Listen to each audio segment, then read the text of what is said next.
What is knowledge? There are many ways we might answer this question. Western philosophy provides one way in a field called epistemology, or theory of knowledge.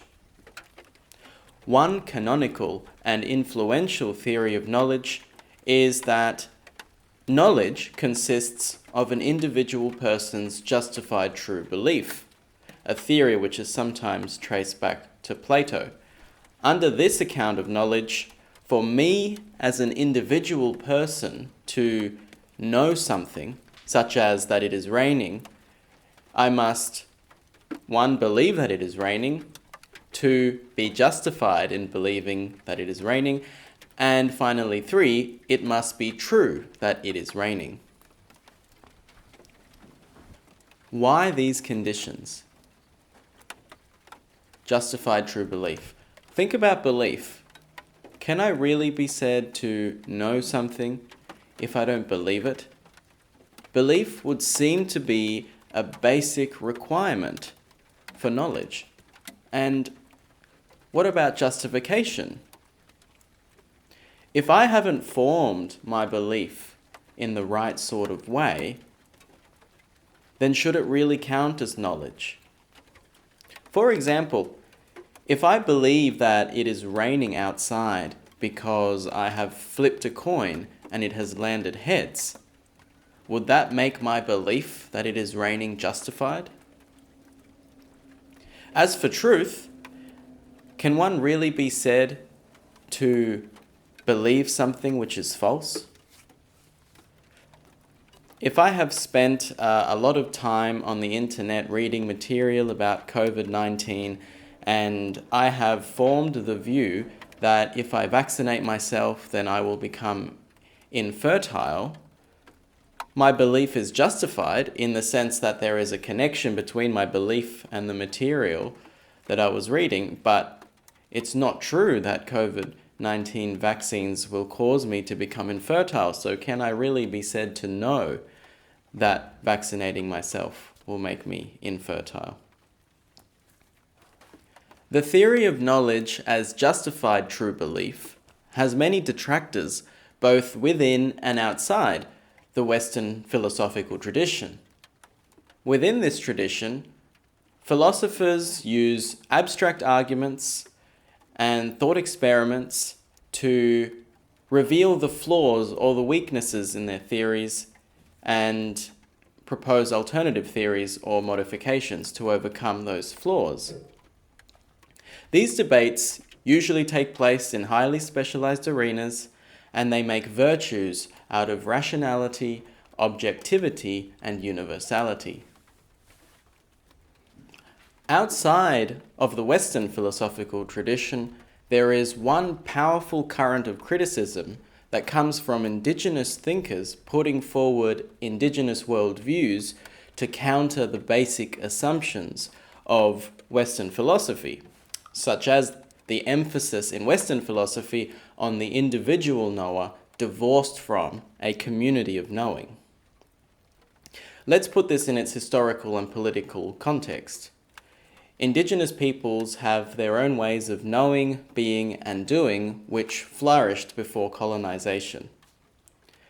Here in Australia, the arrival of the British saw those indigenous ways of being, knowing, and doing, saw indigenous cultures, traditions, languages, and histories characterized as inferior, backwards, and primitive by a civilization that considered itself to be progressive and entitled to the new continent on which it had arrived. So indigenous peoples, when they were not massacred, dispossessed, or otherwise directly oppressed by the incoming colonial authorities, by the British settlers, were studied as objects of academic fascination in the disciplines of anthropology, archaeology, and ethnography, all of which relied on the principles and methods and assumptions of the Western philosophical tradition. The indigenous-led field of decolonizing methodologies thus takes as its starting point a resistance to Western or European domination in the field of knowledge production.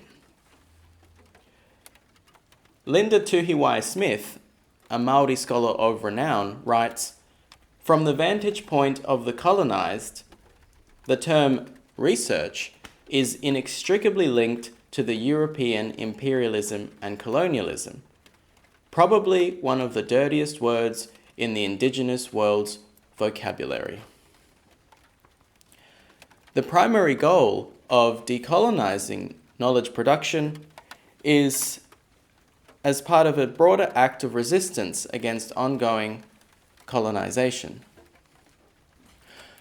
Western philosophers tend to take a lot of things for granted, such as the basic distinction between the internal world of an individual mind and the external world.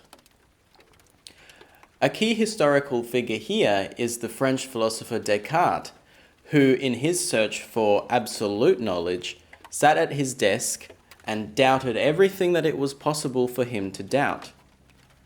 Through a series of deductive arguments, he arrived at the conclusion that the only thing of which he could be absolutely certain was that he existed, because if he didn't exist, then he wouldn't be able to doubt the fact of his existence. Hence, the distinction arises in Descartes between mind and body, self and not self.